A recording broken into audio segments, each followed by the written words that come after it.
Let's welcome on board Vinay Rajani, CMT, Senior Technical and Derivative Analyst of HDFC Securities. We have Kunal also who's joining us. Vinay, I'll come to you first. Give us your reading of the market move that we've seen today. We've started with a bang and we've completely flattened out from there, although resilience still continues to be in the broader end of the market. Do you believe this trend is here to stay, this outperformance of broader markets?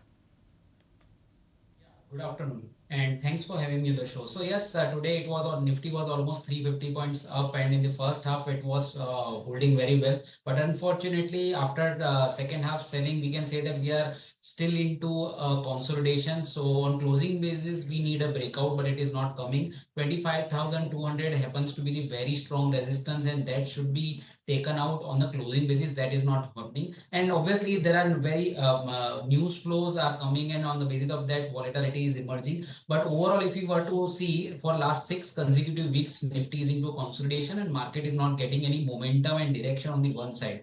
But primary trend is still bullish after today's selling from the higher level. We cannot say that it is a negative pattern or bearish reversal pattern. Still, we can say that tomorrow could be another different day, and we may again resume the uptrend. But unless we get out of this range on a closing basis, we cannot give any directional view. So waiting for 25,200 to be taken out on closing basis. On the downside, I see a strong support around 24,700, close below which definitely will increase the chance of the breakdown. So that is the stop loss, and I'm suggesting for the traders at 24,700 is a very strong support. Unless that is breached, we can expect again in the next coming session resumption of an uptrend. So yes, down, but we are still not out, we can say, going by the trend.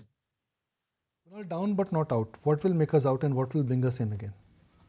What will make us out, of course, with the slew of negative news flow, if it starts to deteriorate further, I think July first week as it is the the day for the markets where there would be a lot of expectations in terms of tariffs. So maybe that could be another trigger which the markets would be watching out for.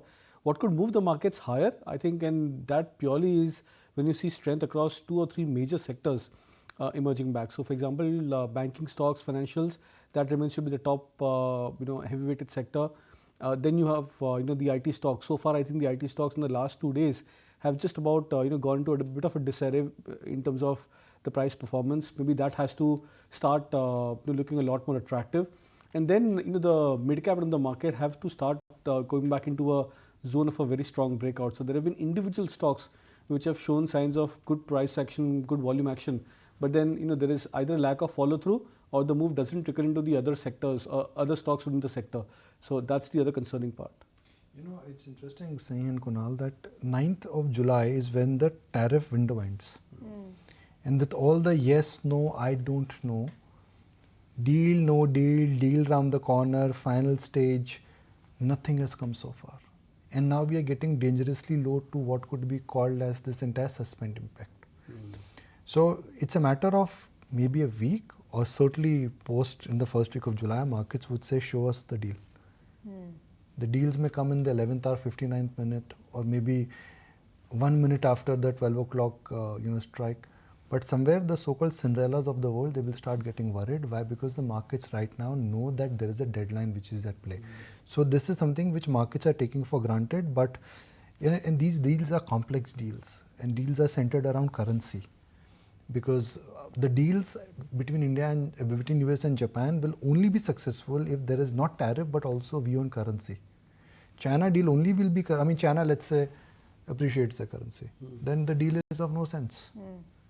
China does not appreciate, China depreciates that currency, not depreciates the currency. The deal is of no sense.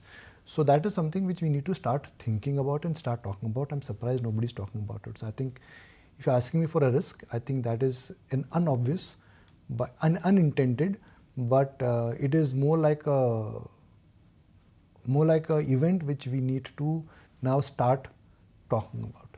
Chakri Lokpriya, would you like to talk about it? Good afternoon first, and then your comments. Yeah. Good afternoon, Nitin. It's a very important topic that you raised. Going by the right from April 1st onwards to now, the various goalposts have been changed by the U.S. government. So July 9th, I believe again will be a goalpost that can be changed. Because like you rightly mentioned that this is a very complex negotiations and a number of countries are bilateral agreements with each other.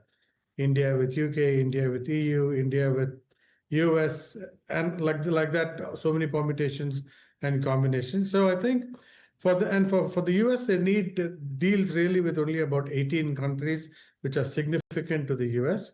But it's unlikely that going by what has happened in the last 2 months, that they'll reach any kind of a deal, and each country will get its own extension.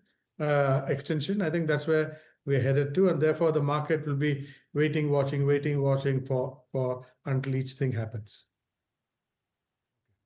I just feel like talking about cement right now, and just hold your breath here. We look at 10-year charts here. Something, sometimes good to talk history. 10-year chart of Ultratech, 10-year chart of ACC, 10-year chart of Shree Cement. Kunal, tell us. 10-year chart of ACC, 10-year chart of Shree Cement, 10-year chart of Ultratech. So I think ACC, for example, that stock 10 years back was around 1500.